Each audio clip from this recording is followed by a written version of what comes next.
I just got finished spending time with my girlfriend at her house for the night, and it was finally time to head home. I drove over an hour to get here, so a ride back would be quite the trip.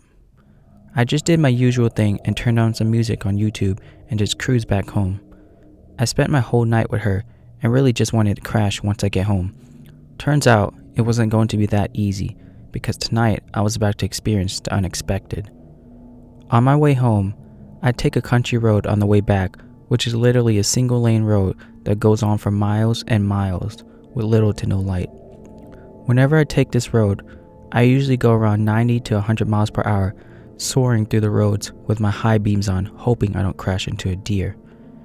I don't advise anyone to do this because it's extremely dangerous, and I only do it to cut my trip by almost half.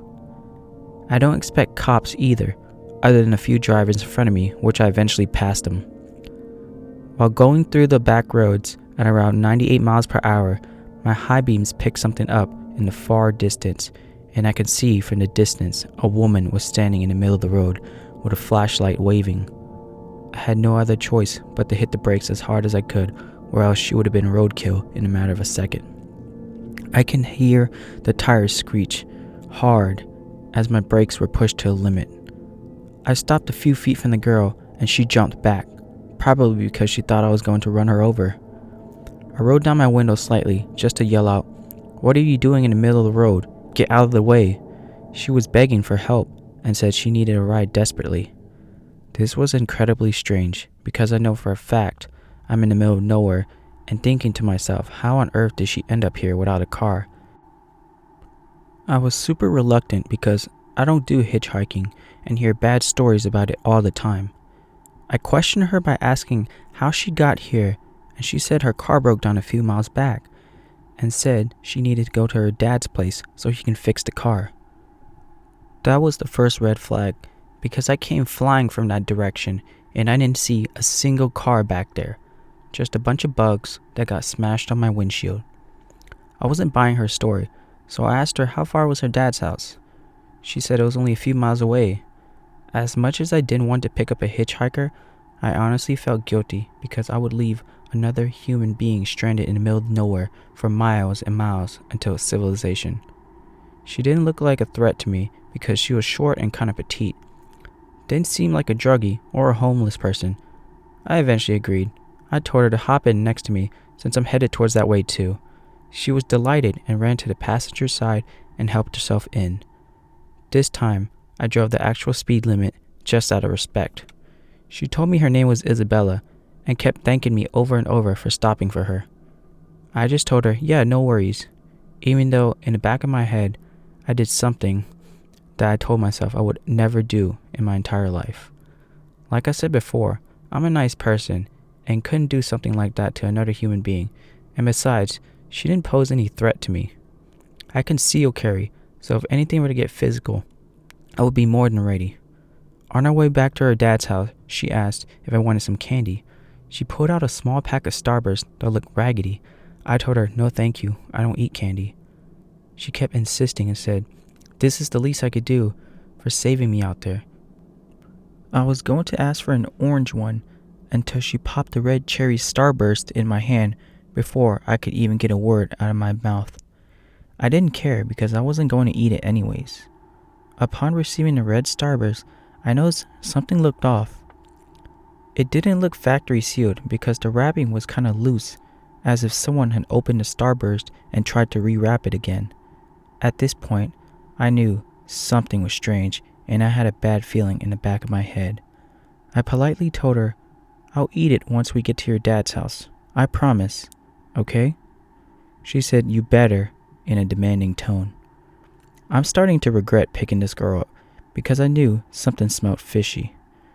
Out of nowhere, she shouted, turn here, this is my dad's house. I quickly made the sharp right turn and we were now pulling up to a scrapyard of some sort. This place was filled with what appears to be broken down cars or cars that have been wrecked previously. The place didn't seem inviting at all. I told her, I thought you wanted to go to your dad's house. She said, I did, and he's here. Things were definitely not adding up, and I didn't want to be a part of this anymore. I did my good deed for the day and was ready to go home. I said, "Okay, I took you where you need to be. I hope you get your car fixed and you have yourself a good night." She wasn't about to let me get away that easily because she interrupted me and kept insisting I come meet her dad so he can thank me properly.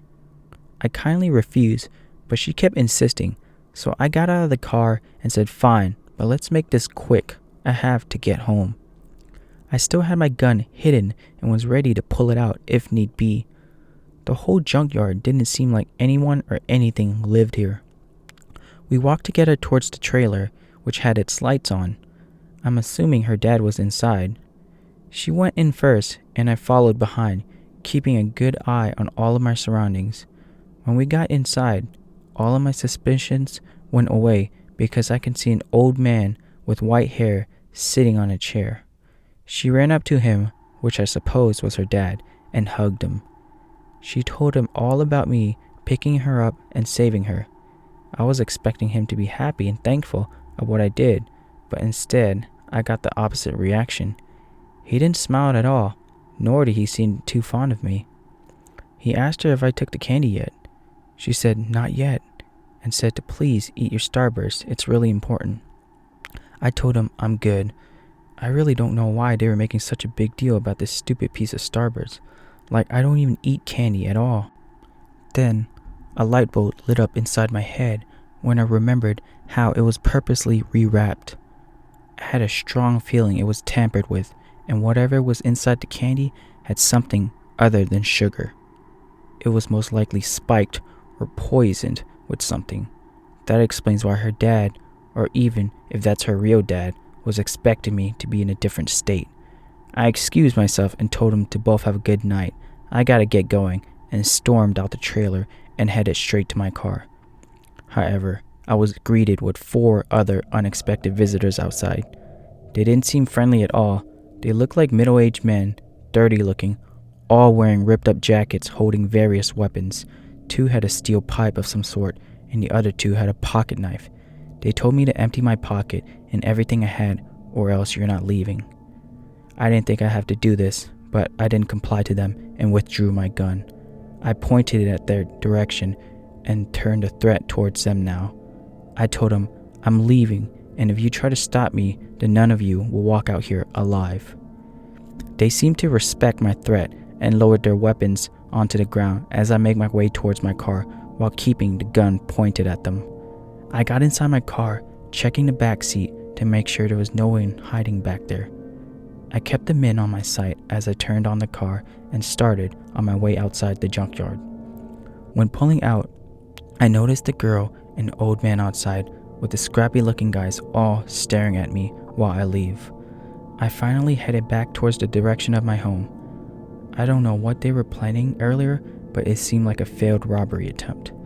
They were most likely trying to lure people in the middle of the night and rob them of whatever goodies they had. My instincts from the beginning were right. I should have never picked up that girl and just drove around her, ignoring her from the start. I guess this is what happens when you try to be too nice. As for the Starburst, I took it out of my pocket and threw it outside my car window. I don't even want to imagine what they did to it. I'm glad I carry my gun everywhere I go, because if it weren't for that, then I would have never left that junkyard alive that night.